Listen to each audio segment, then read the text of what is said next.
Good morning, everyone. We have 13 new cases.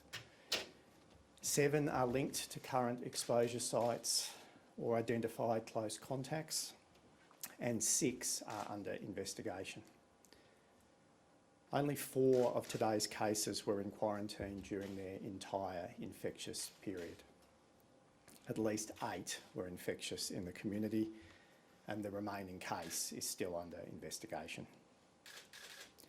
We now have 13 people hospitalised with COVID-19 and 3 remain in intensive care. There were 3,061 tests conducted in the ACT yesterday. We need these testing numbers to continue to stay above 3,000 in order to have effective surveillance of where the virus is in our community. So I encourage anyone with any COVID symptoms to come forward for testing. ACT Policing and Access Canberra continue to be active in compliance measures. Nearly 590 traffic stops conducted yesterday. There were 8 directions to leave the ACT. Business compliance checks continue and we can again report very strong levels of compliance across ACT businesses. Police have issued 8 move-on directions and 1 infringement. Turning now to public health directions for the future. After nearly 3 weeks of the lockdown, we now have 242 active cases in our community.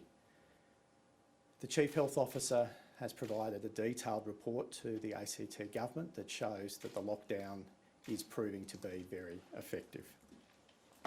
We have reduced what is known as the effective reproduction rate to less than 1.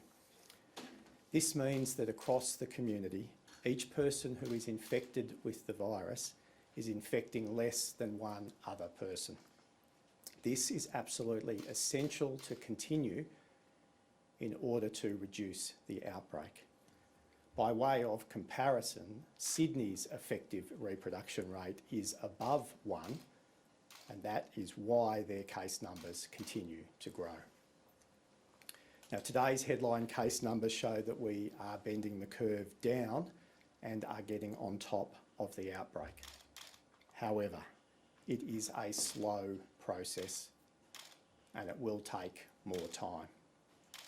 We still have unlinked cases in the community, and we still have cases who are infectious in the community. So as a result, our lockdown needs to extend until midnight, Friday the 17th of September. So we're asking Canberrans to continue to stay at home and to minimise close contact with others outside of your household to reduce the transmission potential of the virus. Now, as part of the extension of the lockdown, the Chief Health Officer has assessed the situation and recommended some further minor amendments to the public health directions to commence from 5 p.m. on Thursday the 2nd of September. This includes doubling the outdoor exercise and recreation time to 2 hours each day, to give allowance for people who work predominantly outdoors, such as gardeners and landscapers, to return to work under COVID-safe requirements, and allowing a few more people to attend what will still be very small funerals and weddings. In relation to the construction sector, the partial reopening of the sector was outlined last week, and this will commence under stringent COVID-safe requirements this Friday. These requirements are going to be actively enforced by WorkSafe ACT and ACT Policing. The government will continue detailed work this week with industry stakeholders on the necessary strict COVID-safe requirements that would allow other parts of the construction sector, such as the residential construction sector, to recommence from 10 September, subject to the public health situation not deteriorating between now and then.